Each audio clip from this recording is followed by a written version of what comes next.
Hi, I'm Laura and welcome to the channel. Well, how do you survive the hurricane of change that seems to come at us as we enter our 60s, our 70s?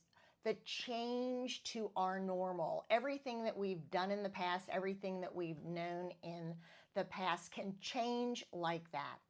For many, it's a time in our lives where we lose our parents, we lose our spouse, friends.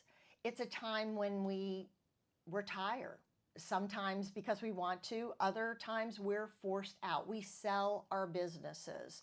We give up our volunteer work. It is a hurricane of change. And we often find ourselves looking at ourselves in the mirror and not really knowing who we are anymore because our identity was so tied up in all of the people and the things and the jobs that we gave so much of our life to.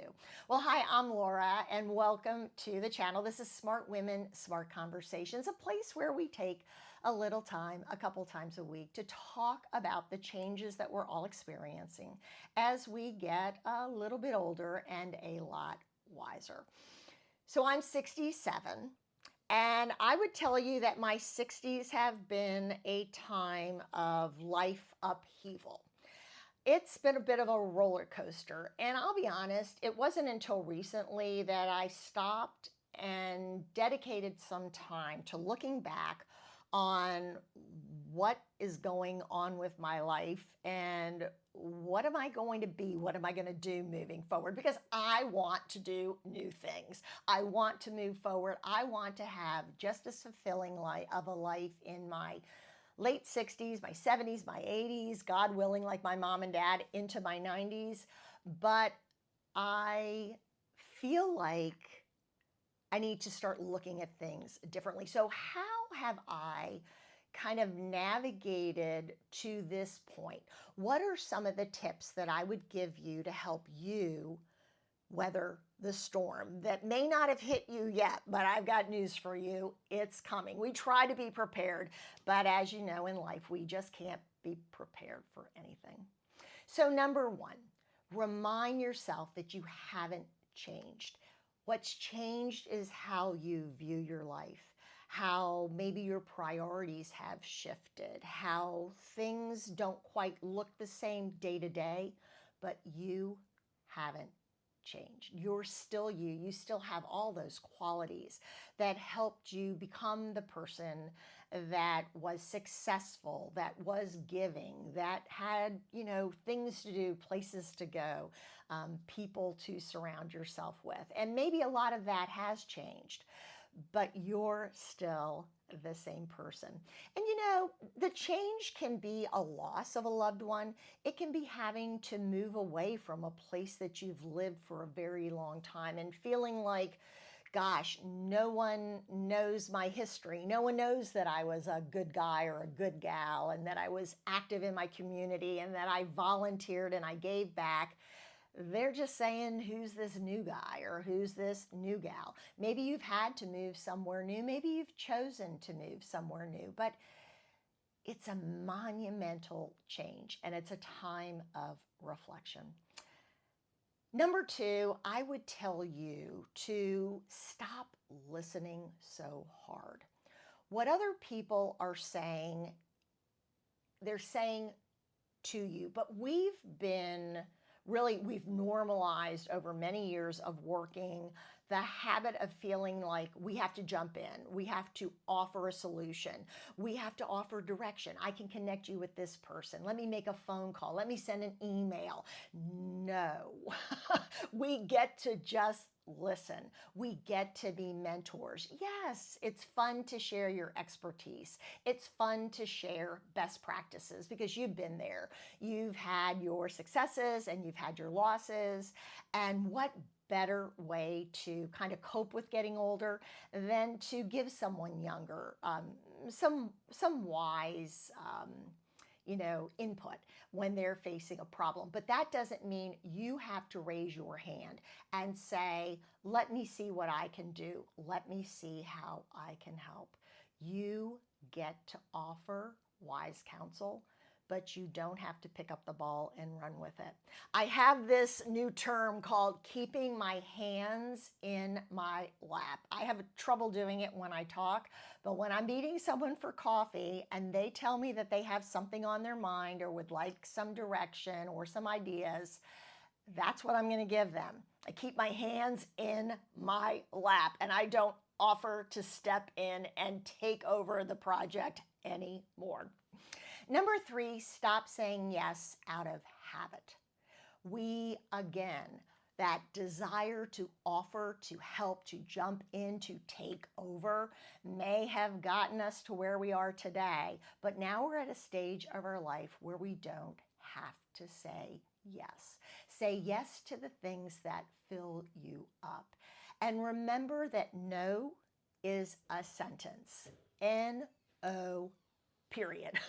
That's it. You no longer owe anyone explanations because, quite honestly, sometimes you just don't feel like doing it.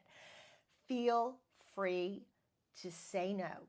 Stop saying yes to things that you know you really don't want to do. Because what ends up happening is 24 hours before the commitment, you start going over in your head, over and over and over. Why did I say yes? Remind me why I said yes. Well, the 4th thing that I think will help you survive this tumultuous time is to learn to balance the negativity that quite naturally comes into your brain with positive things.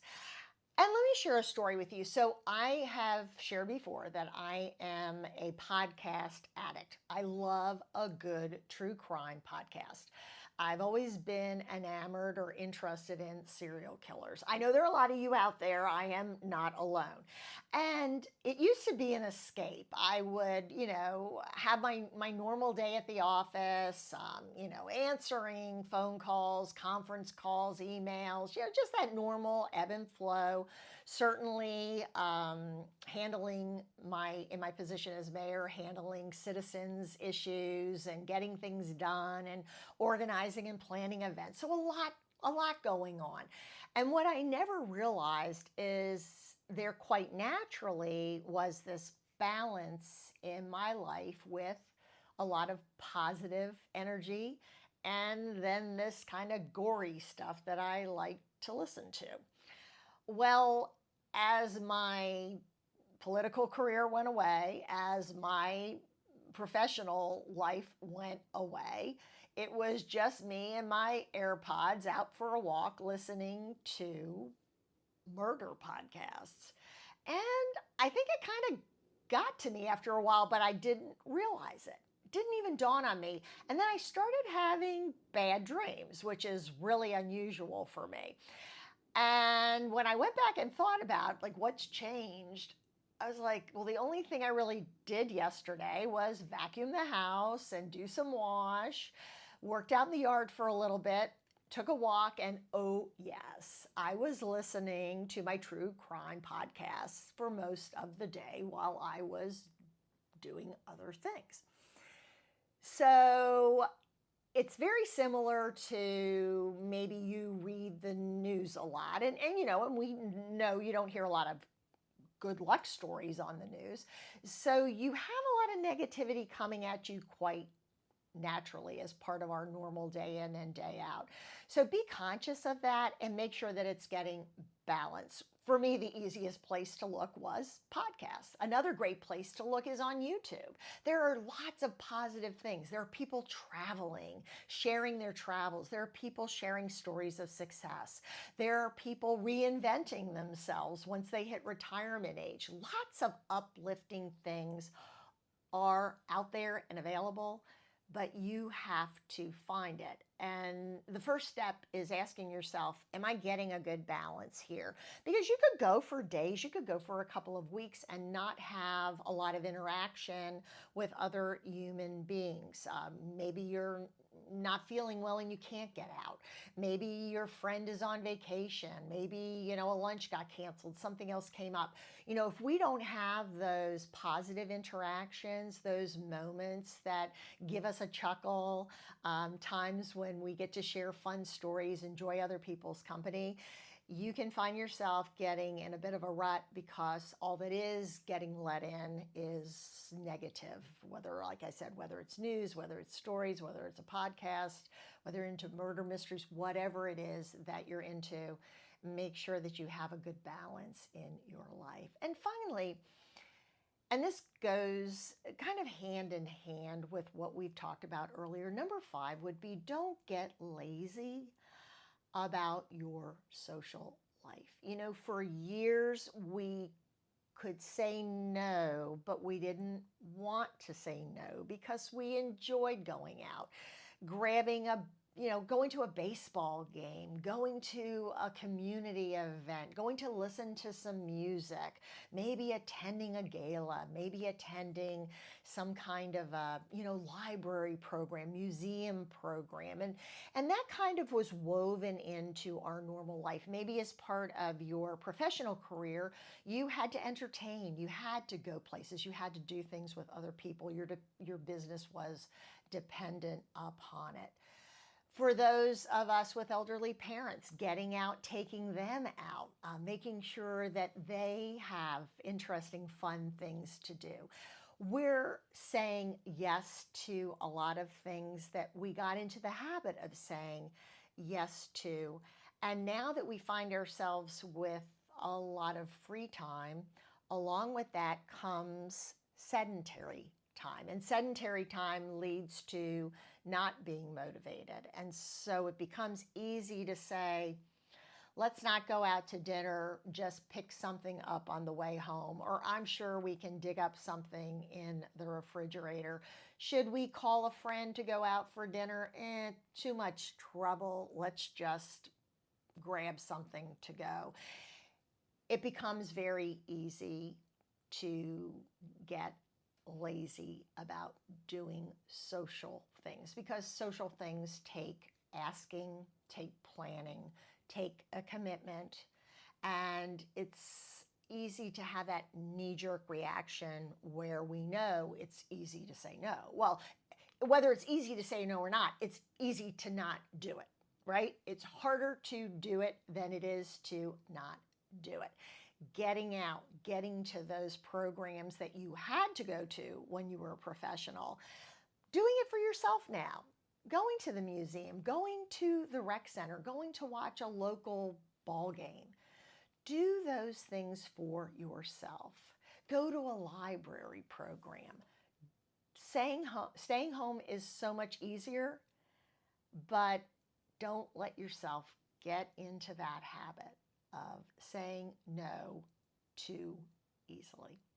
Well, thanks for stopping by the channel. Surviving this hurricane of change is challenging, but I know it's going to be rewarding. We're each looking for a different level of what next. Some of us want to be busy. Some want one or two things on our calendar every week. Some people still want something on their calendar, every other day. For some of us, once or twice a month is good. But again, we haven't changed. It's just how we see ourselves. It's our situation that has possibly changed. But there are so many things that we can do to set ourselves up for a really fulfilling and a time in our lives that we can continue to grow, continue to try new things, continue to stimulate ourselves mentally, to meet new people, and to do a lot of those things that we just always push to the back burner because, quite frankly, we didn't have time. We had other priorities. Now is our time. And I look forward to sharing it with you. Hope to see you next time on the channel. Please subscribe and let's do this thing called the golden years together. Take care. It was great to see you, and I look forward to seeing you again in a couple of days. Take care. Bye-bye.